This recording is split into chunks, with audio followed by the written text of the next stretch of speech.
Taoiseach, I want to raise with you an interview that Paul Reid did on the This Week programme last Sunday, where he was asked about a contract that the HSE had entered into for ventilators, a contract that was worth €14 million.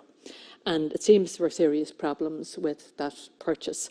The ventilators, as I understand it, have never been used in a clinical setting. There were quality issues about the ventilators in question. And that in itself raises a huge number of issues, I think. I fully accept that this was a very pressurised period. Everybody was, quite stressed about the situation, and there was a rush to get medical equipment. However, it does raise questions about procurement and financial controls, and they are important at any time. And you have to wonder, how it was that this contract came to be placed. It was placed with a company, RockU, a company that had previously only been known for event management and organising festivals in the Middle East. It had a residential apartment address in Dublin city centre and had one employee who was the owner of the company, Robert Quirk. So I want to know, Taoiseach, how much you know about the awarding of this contract, and which resulted in the taxpayer being caught for a huge figure of €14 million. So what do you know about contacts between this company, or the owner of the company, Robert Quirk, and the HSE? Who contacted who? Or was there any contact at a political level in relation to this with either the then Minister for Health or yourself as Taoiseach or anybody else at a political level? So how did it come about that that contact was made and then the subsequent order was placed? Because, there are serious concerns about this and how it came about. What approvals were required? Were there political approvals required for placing that order? So I'd appreciate if you could answer those questions. And of course, we know that a subsidiary of that company, another RockU company, went on to do the testing in Roscommon, and also was involved in developing the Health Passport app. So you just wonder how these contracts are awarded for a company that has no history or apparently no expertise in the health products area. Thank you. Thank you, Deputy Shorthall. Taoiseach. Thanks very much, Deputy. As you rightly say, that was a very pressurised period. There was a rush on to procure PPE, a rush on to procure ventilators. We were seeing what was happening around the world, where countries were short of PPE and staff were getting the virus and dying from it in some cases. We saw what was happening around the world in terms of a shortage of ventilators and what that meant in New York and London and other places. And thankfully, we never got to that situation in Ireland. So there was a rush on to buy necessary equipment. When it comes to kind of contracts, procurement, all of that, that's done at agency level, not done at a political level. I don't have any particular recollection of any involvement in any contracts related to ventilators, but I'd have to check my records on that. And certainly what all of us were getting at the time was a lot of offers of people to help. You would have got them, TDs would have got them as well, and I would have got them from TDs, and any time that I got them I would have passed them on to the agency.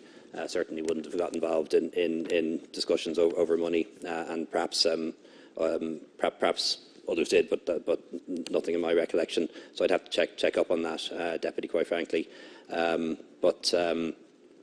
Like I say, there was very much a rush on at the time to get ventilators and get them quickly. What I think a lot of us would have done is engaged with the major companies. Certainly on ventilators, I remember engaging with Medtronic, because Medtronic was a major company in the west of Ireland, making ventilators and exporting them, and we wanted to make sure that we got our fair share of them for Ireland. The Health Passport Shorthall, yeah. app? You're taken. Health Passport app that I asked you about. Yeah, what's the question, sorry? Okay, I just asked about the testing that was done in Roscommon and the development of a Health Passport app. Do you know anything about those contracts or how they came about? Yeah, I don't, Deputy, but again, I'd have to check my records from the time. You're number 8. I appreciate you may not have been prepared for this, Tánaiste, but I would appreciate it if you would check the records, because I accept many people were contacted offering help and offering business opportunities. And I just think it's important to know where that contact came from, given the background of the company and how it came to pass that such an important order was placed with a company that ostensibly seemed to have no expertise in this area whatsoever. So I would appreciate if you'd check contacts either with yourself or the minister at the time or anybody else, and how the contract came to be awarded or the order to be placed. But I also want to raise again those issues, and they've been raised with me by the ICCL. There are serious concerns about the testing project in Roscommon and the development of the Health Passport app in relation to data protection. Now, both of those involved an element of health research, retaining personal information, and it would appear that there isn't compliance in relation to data protection.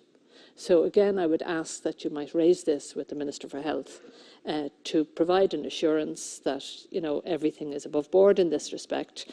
It's hard to know how a company with that kind of background can come in and get projects like this and be approved and be allowed to operate using this new app that they have developed with question marks over the security and the data protection. Thank you very much. Tánaiste. Yeah, thanks, Deputy. I'll certainly raise it with the Minister for Health. I don't personally recall any contact with that company, but as I said at the time, we were inundated by people who were offering to help out. Some very legitimate offers, some quite suspect offers, quite frankly, and we even set up a website at the time that people could submit their offers to, and so on. And I imagine anything provided to anybody in a political role would have been passed on to the HSE as the relevant authority for procurement. Thank you, Tánaiste. Now, Deputy Matt